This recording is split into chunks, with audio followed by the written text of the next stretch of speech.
Okay, let's take two quick questions to end. To us, I believe culture acceptance is two-way street. So how you explain and even how we do about the Muslim people coming to Western cultures and to USA, and they don't only adhere to our values and culture, but they want to impose their own values and culture.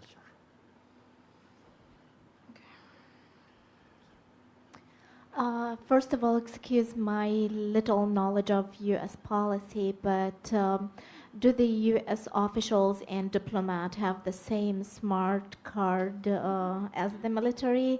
And did they? And who developed that smart? And based on what? Where did they get this false information? Thank you.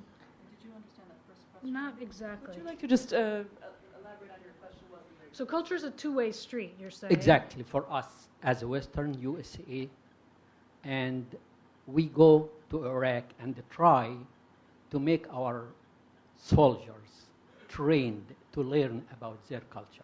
Mm-hmm. Then the Muslim people or the Muslim culture go to Western cultures, Western world, come to USA, and they not only refuse or resist our own values and the culture here, but they want to impose their own culture and the Sharia on us. Well, I would disagree with you, so I guess that answers that question. I mean, there of course are Muslims who want to impose their values on everybody, but there are lots of Muslims who don't. And just as there are Americans who want to impose their values on everybody, there are lots of Americans who don't. So I would disagree with you. About the smart card and U.S. officials and diplomats. I know about U.S. diplomats who are trained in the Foreign Service Institute down the road. They do not get the smart card, as far as I know. I've never seen it. I do trainings at the Foreign Service Institute. I talk about culture and society of the Arab world in 3 hours. Makes me really happy to do it. And I talk really, really fast, as you can imagine. And I think they are doing a much better job than they have perhaps in the past, because they've tried to ramp up the numbers of people, and so they're really trying to, I know the person who is doing it for the Middle East, and he shows them films all the time and really gets them kind of thinking outside of the box. So no, I don't think diplomats as well. U.S. officials, that's just too big. I have no idea what sort of training they get.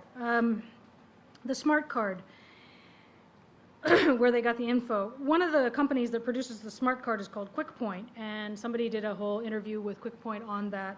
And they said that they got the information from foreign area officers, I think from the military, who are military men who have specialized in an area or a region or a topic, and then serve as foreign area officers. And they said that they use the foreign area officers because they know how to present the information better to the consumer, who is the 19-year-old from Iowa. That's a quote from them, not me. And so that was where they got that information from. I really honestly have no idea where they got that black and white, red and white headscarf thing, because I mean, I've never seen it anywhere before. So I mean, it's, yeah. Right, well, we need to regroup in 5 years so that we can judge the impact really. of this new emphasis on cultural training. Thank you, Rochelle, for all your time, and thank you, everybody, for joining us.